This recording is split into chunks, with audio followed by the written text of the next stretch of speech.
বিষয়গুলোতে আমাদের চিত্ত বিক্ষিপ্ত হয়ে পড়ে।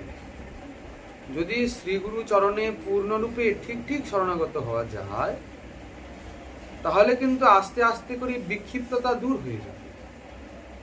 सदगुरु पावे भेद बतावे, ज्ञान करे उपदेश, तब कैला की मैला छूटे, जब आंख करे परवेश।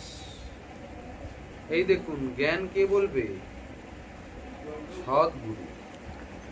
ভেদ বলবেন, জড় চেতনের ভেদটা জানিয়ে দেবেন।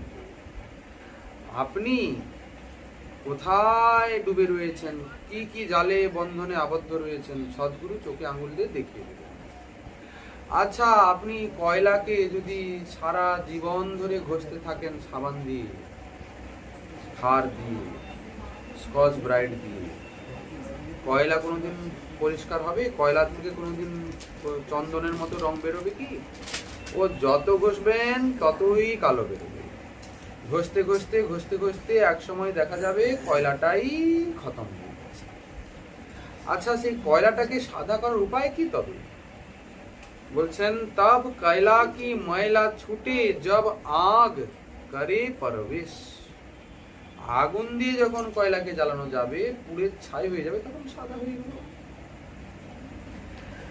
ঠিক তেমনি আমাদের হৃদয়ে যে অত্যন্ত মলিনতা, ও সাধারণ সাধন প্রচেষ্টায় হবে না, নিজ সাধন চেষ্টায় হবে না। গুরুচরণে শরণাগত না হলে গুরুদেব তাকে ওই মলিনতাকে মুক্ত করতে পারবেন না। যেমন ধরুন, একটা সোনাকে একজন শ্যাকরা গয়না তৈরি করবে। আচ্ছা, সেই সোনাটা পূর্ণরূপে শ্যাকরার কাছে শরণাগত থাকে কিনা? আচ্ছা, যিনি সোনাটা কিনবেন তিনি বলেছেন, বাবা একদম যেন খাদ না থাকে, আমার খাঁটি সোনা চাই। কিন্তু প্রায়শ সোনাতে খাদ থাকেই।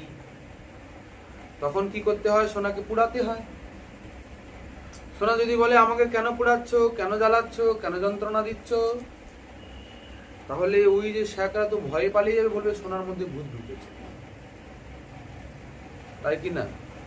পুড়ানো হলো, পুড়িয়ে গলিয়ে দিল, ছাঁচে ঢালা হলো, তারপরে আবার হলো কি, আবার ঠুকানো চলছে।